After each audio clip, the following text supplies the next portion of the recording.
The text message came in on a Tuesday morning while I was sitting in a parking garage eating a granola bar over my steering wheel before a 7 a.m. call. It was from my mother, not a phone call. A text. That alone told me everything. Sweetheart, just a heads up. Your brother's engagement dinner is black tie. The Rideau Club. We know your schedule is always so hectic, and honestly, with everything on your plate right now, we completely understand if you can't make it. No hard feelings at all. These things happen. I read it twice. Then a third time. No hard feelings at all. I set the granola bar down on the passenger seat. Outside, the parkade smelled like exhaust and wet concrete. It was February in Ottawa, which meant the cold had a particular kind of personal grudge against you. I watched the condensation on my windshield for a long moment. Have you ever been told you're not wanted somewhere? And the most insulting part is how politely it was done? Let me know in the comments, and tell me where you're watching from. I'd love to know who's out there. I didn't cry. I didn't call her back. I just opened my calendar, blocked off the Saturday in question, and wrote 3 words. Show up anyway. My mother's name is Irene. My father is Roland. My brother is the golden one. Let's just leave it at that. He'd proposed to his girlfriend, Audra, over Christmas at the family cottage in the Laurentians, and the whole thing had been announced at Sunday dinner with sparkling wine, and my mother's hand-painted welcome sign already hung on the wall, which told me the proposal had been somewhat less spontaneous than advertised. Audra's family is old money, not the kind of money that gets talked about loudly. The kind that sits in a chair with its arms crossed and doesn't have to say a word. Her father runs a private equity group out of Bay Street. Her mother chairs 3 different foundations. They winter in Barbados and they summer. They actually use the word summer as a verb in Muskoka. My brother had done very well for himself, in my parents' estimation. He had found a woman who matched the image they'd spent 30 years trying to project. And then there was me. I'm the one who got divorced at 29. Technically, I was never married. My partner and I separated after 4 years and a daughter together, which in some ways is more complicated than a divorce, because nobody sends you flowers and there's no ceremony to mark the ending. My daughter Willa was 3 when her father moved back to Vancouver. I stayed in Ottawa because my job was here, because my life was here, because I had built something here that I wasn't going to leave. My parents never fully understood that part. They understood the part where I was a single mother living in a rented townhouse in Hintonburg, working long hours at a job they described to their friends as something in government. Which was technically accurate. I was a senior policy director at a federal regulatory agency. I had a team of 14. I had appeared before parliamentary committees. I had a classified briefing every second Thursday that required me to check my phone into a metal box before entering the room. But to my parents, I was their daughter who hadn't quite figured things out yet. The dinner, the text informed me, was at the Rideau Club. Black tie. Which meant they didn't think I owned anything appropriate. They were probably right about the dress. They were completely wrong about everything else. I called my assistant and told her to clear my Friday afternoon. Then I called a woman named Priya, who ran a small styling boutique on Elgin Street, and had once put me together for a Governor General's reception in 45 minutes when my original outfit was lost in transit. She asked me what I needed. I told her the Rideau Club, Saturday, black tie, and I needed to walk in looking like I owned the building. She said she'd have 3 options ready by noon. The next day, I picked up Willa from daycare and we ate pasta and watched a cartoon about a raccoon family that she was very invested in. She was 4 now, small and serious, and already extremely opinionated about which crayons were the correct ones for each situation. I watched her carefully select an orange crayon and then set it down and pick up a red one instead. Reconsidering with the gravity of a Supreme Court justice, I thought, whatever I'm walking into on Saturday, I'm doing it for this. For her. So that someday when her grandmother tells her who she is, she already knows better. My mother called Thursday evening. I let it go to voicemail. She left a breezy, careful message about the seating arrangements, how lovely the venue was going to be, how excited they all were for my brother. She mentioned, almost as an aside, that Audra's father would be attending with several of his business associates, that it was really quite a significant evening for the family's social standing, and that she just wanted to make sure we were all on the same page about presenting a unified front, whatever that meant. She didn't mention my name in connection with attending. She mentioned it once, when she said she hoped Willa was doing well, and then moved on. I put my phone face down on the counter and made tea. Friday, I picked up the dress. Priya had chosen a deep navy crepe gown, floor length, with a structured shoulder and a neckline that was formal without trying too hard. No embellishments. No sequins. The kind of dress that doesn't need to announce itself because the room already noticed. I stood in the fitting room and looked at my reflection and thought about the text message sitting in my phone. We completely understand if you can't make it. I paid and went back to work. The morning of the dinner, I dropped Willa at her father's cousin's apartment. We had a standing arrangement on the weekends he wasn't in town, and went home to get ready. I did my own hair. I'd learned to do it properly years ago when I stopped being able to afford a blowout every time I had an event. I curled it into something controlled and unhurried. I wore the diamond studs I'd bought myself the year I got promoted. Nothing borrowed, nothing inherited. I took a cab to the Rideau Club because I didn't want to worry about parking. The driver made small talk about the Senators' game, and I said something agreeable and looked out the window at the Chateau Laurier lit up against the February dark. The Rideau Club is the kind of place where the carpet alone costs more than most people's first car. It sits on Wellington Street, across from the hill, and it has been quietly powerful since before Confederation. The entrance is understated, the staff are not. A man in a dark suit opened the door before I reached it, and I stepped inside to the warm hum of money behaving itself. I was greeted by a woman at the reception desk who checked the guest list with a practiced smile. I gave my name. She paused. Just briefly. The kind of pause that means the name is there but not where she expected it. Ms. Bellamy, she said. Of course, your table is in the Confederation room. I thanked her and walked toward the coat check. What my family didn't know, what I had never told them, because they had never asked, was that I had been here before. Many times. The Rideau Club had a membership roster that included most of the senior federal public service, several cabinet ministers, a handful of senators, and the woman who had been my direct superior for the past 6 years and who had, 3 months ago, put my name forward for a position I hadn't applied for. The deputy minister of the department that oversaw Audra's father's entire sector. I had not accepted yet, but I had not said no.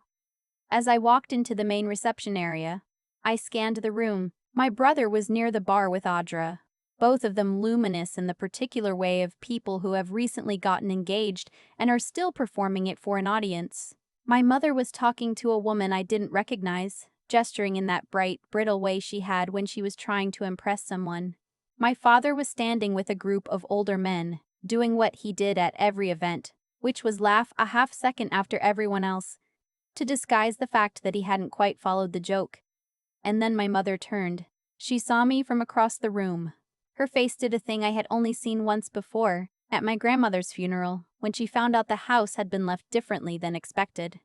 A rapid rearrangement, surprise, calculation, recovery, all in about 2 seconds.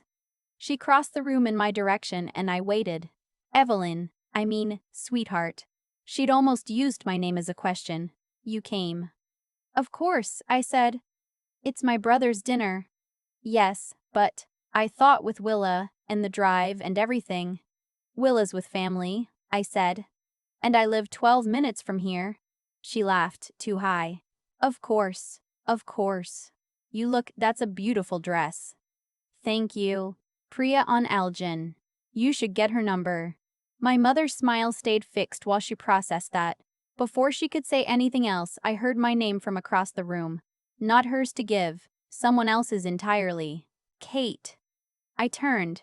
Standing near the entrance to the Confederation room was Deputy Minister Lorraine Shue. She was in her early 60s, impeccably put together, and had the specific energy of someone who had run a federal department for 11 years and genuinely enjoyed it. She was holding a glass of sparkling water and looking at me with warm recognition. I didn't know you'd be here, she said as I crossed to her. My brother's engagement dinner, I said. Small world. Audra's family and mine go back a long way. She tilted her head. You didn't tell me you were connected to the Fieldings. Fielding is my brother's name, I said. I go by my mother's name professionally. Bellamy. She nodded slowly. Of course. That's why I didn't put it together. She glanced over my shoulder, and I didn't have to look to know my mother was still standing there. I've been meaning to follow up about the deputy position, Lorraine continued. The timeline has moved up. We'd need an answer by the end of the month. I'm aware, I said. I've been reviewing the mandate. You're the right person, Kate. I don't say that to pressure you. I say it because it's a fact, and you should have the information. She said it the way she said everything. Directly, without decoration. The way people talk when they have nothing to prove. I told her I'd have an answer by Friday. She nodded and excused herself to greet someone else, and I turned back toward my family. My brother had made his way over. He looked genuinely pleased to see me. My brother and I have a complicated relationship, but he's not cruel, which puts him in a different category from the rest of it. He hugged me and said I looked great and asked how Willa was, and I told him she'd drawn him a card that was currently living in my coat pocket. He laughed and said to tell her thank you. Audra arrived beside him. She was warm and slightly nervous and kept touching her engagement ring, which was what people do when they're still not used to wearing something that's significant. She said she was glad I could make it. I believed her. It was Audra's father, Jeff, who changed the evening. He was a tall man with the kind of tan you only get from actually going outside in warm places, not from a bottle. He shook hands with my father first, then my brother, then turned to me with the practiced smile of someone who shakes 100 hands a week. And you are? Kate, I said. The sister. He shook my hand and then paused, just slightly. Not the same pause as the reception desk. This one was recognition. Kate Bellamy, he said. It wasn't a question. Yes, Meridian Group. He said it like a confirmation. You wrote the compliance framework that restructured our sector's federal reporting requirements last year. I led that file, yes. He looked at me for a long moment, and I watched something shift in his face. Not embarrassment. More like the recalibration a very intelligent person does when the room has rearranged itself without their permission. That framework, he said carefully, cost my firm about 8 months of operational restructuring. I know, I said. We estimated an average of 6 to 9 months for firms your size. The long-term cost reduction was the point. He studied me. Then he did something I didn't expect. He laughed, a real one. Not the polished boardroom version. You're not what I anticipated, he said. I get that sometimes. I've been trying to get someone from your unit on the phone for 3 months.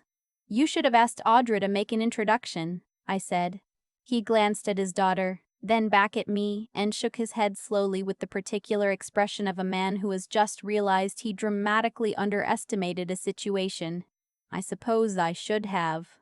Across the room, my mother was watching us. I didn't look at her directly. I didn't need to. I could feel the particular texture of her attention, the way she was revising the story she'd been telling herself about who I was. I'd been the difficult daughter, the one who'd chosen the wrong path, the one they'd had to quietly explain to people.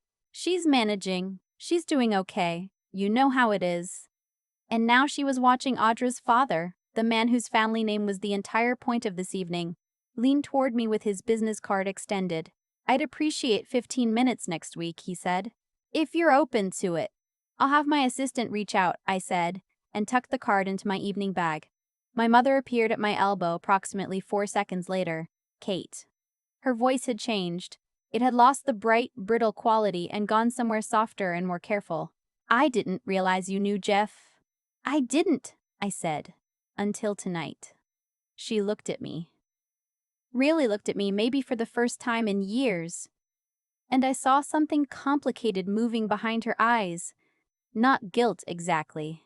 More like the specific discomfort of realizing that the picture you've had hanging on the wall is not the actual landscape. Sweetheart, she started. Mom. I kept my voice gentle. This is my brother's night, let's enjoy it. She nodded.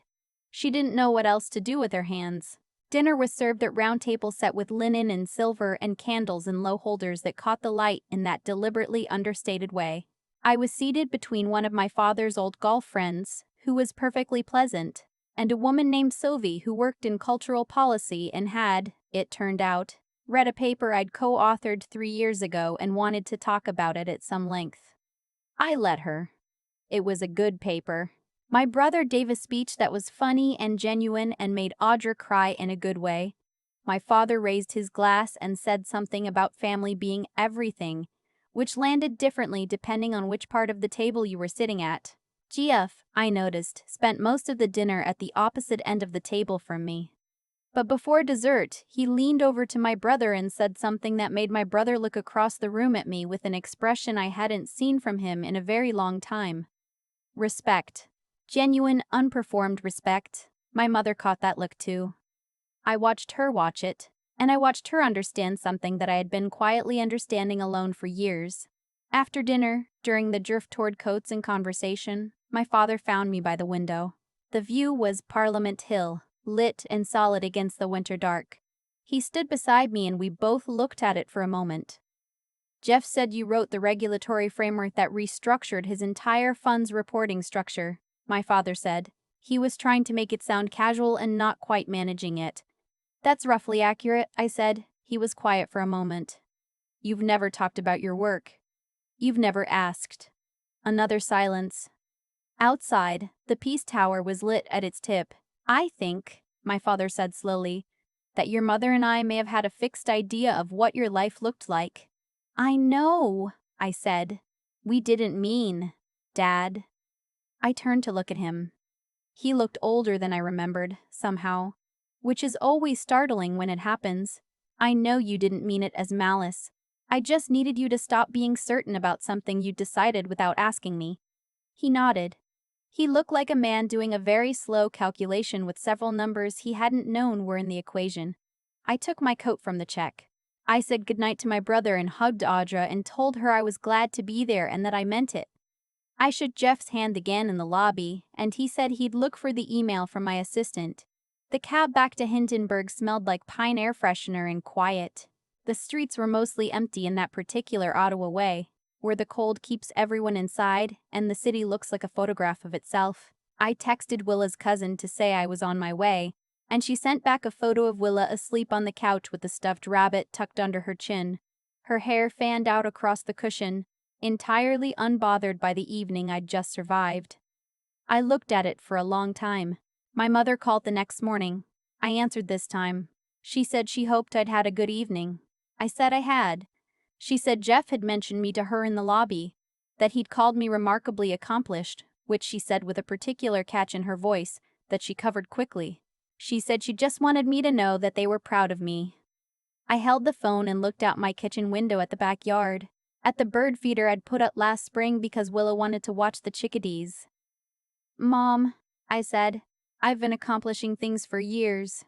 The accomplishments didn't change. What changed is that someone you wanted to impress mentioned them. She was quiet for several seconds.